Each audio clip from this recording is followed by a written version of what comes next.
8 फेरों का 8वां वचन।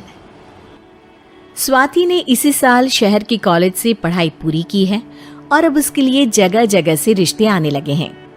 स्वाति से ज्यादा उसके रिश्तेदारों को उसकी शादी की चिंता है, इसीलिए जो भी स्वाति के घर आता वो किसी नए लड़के की खबर जरूर ले आता। अरे दीदी, ये फोटो देख के बताओ कैसा है।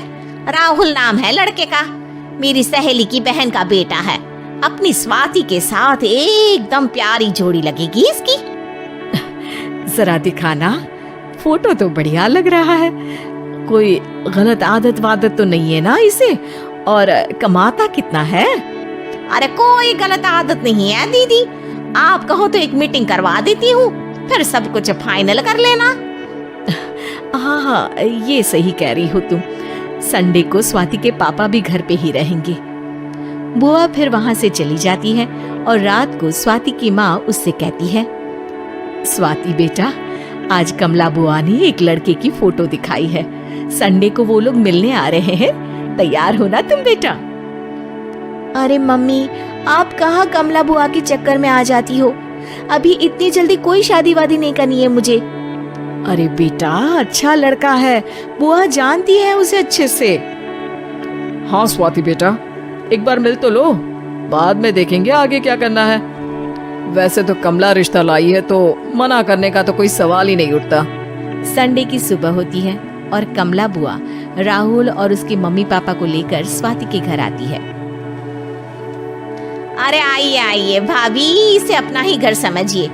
इनसे मिलिए, ये मेरे भैया और ये मेरी भाभी है। नमस्ते भाभी जी, ये है हमारा लड़का राहुल, सरकारी नौकरी की तैयारी कर रहा है ये। वैसे आपकी बेटी कहाँ है?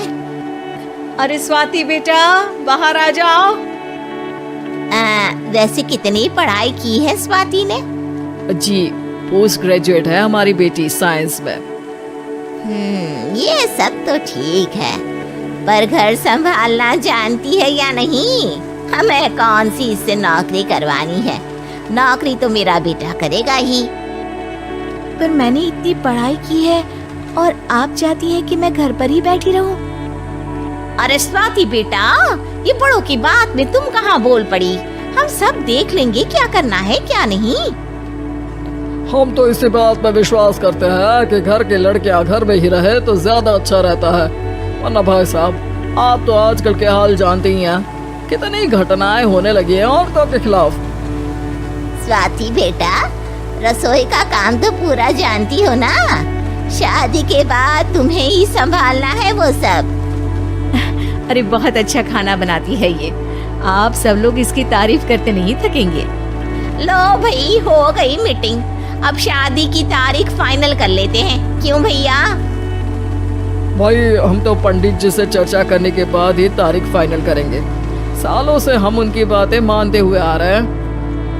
लड़के वाले और कमला बुआ की बातें सुनकर स्वाति एकदम नाराज हो जाती है और उसे लगने लगता है कि शादी के बाद उसे घर पर ही बैठना पड़ेगा। लेकिन घर वालों के आगे उसकी एक नहीं चलती और उसे शादी के लिए हाँ कहना पड़ता है। शादी का दिन आ जाता है और सब मंडप में जमा होते हैं। अब फेरों का समय हो गया है, अब कन्या अपने वर से 7 वचन मांगेगी।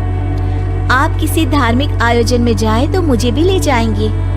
आप मेरे माता पिता का भी बराबरी से सम्मान करेंगे, हमेशा मेरा साथ निभाएंगे। आपको दोनों परिवार की जिम्मेदारियां बखूबी निभानी होगी। हर जरूरी बात में मेरी भी राय लेंगे। आप सभी गलत आदतों से दूर रहेंगे। आप मेरे अलावा किसी और औरत से कोई गलत संबंध नहीं बांधेंगे। ये 7 वचन पूरे हुए, और क्या तुम्हें ये सारे वचन मंजूर है? जी हाँ पंडित जी, मैं सारे वचन अच्छी तरीके से निभाऊंगा। अरे वाह वाह, बढ़िया तरीके से सब काम संपन्न हो गया। तो इसी के साथ विवाह संपन्न हुआ और आज से ये दोनों पति पत्नी हुए। 1 मिनट पंडित जी, अभी एक वचन लेना बाकी है। अब कौन सा वचन है बेटा?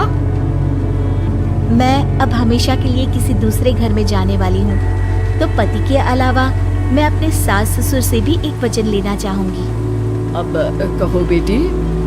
मैं ये चाहती हूँ कि मुझ पर किसी बात की कोई पाबंदी नहीं लगाई जाएगी। मुझे सब कुछ करने की आजादी होगी और मैं भी विश्वास दिलाती हूँ कि मैं एक अच्छी बहू बन के दिखाऊंगी। स्वाति की बात सुनकर उसके सास ससुर एकदम चौंक जाते हैं और कुछ बोल नहीं पाते कि उतने में कमला बुआ बोल पड़ती है। अरे बेटा, ये भी कोई कहने की बात है? रानी बन के रहोगी तुम तो। वचन देने से पहले सोच लीजिए, क्योंकि शास्त्रों में वचन ना निभाने वालों के लिए नरक से भी बदतर सजा लिखी है। स्वाति की चालाकी से वहां मौजूद सब लोग प्रभावित हो जाते हैं और लोगों में बदनामी ना हो जाए, इस कारण स्वाति के सास ससुर को उसे वचन देना पड़ता है। और कैसी अपशकुन वाली बातें कर रहे हैं आप पंडित जी? हमें मंजूर है बेटा तुम्हारी शर्त। स्वाति अपनी समझदारी से अपनी बात अपने ससुराल वालों से मनवा लेती है और खुशी खुशी राहुल से शादी कर लेती है। अब से हर शादी में मैं खुद 8 वचन दिलवाऊंगा। ओम मंगलम मंगलम मंगलम।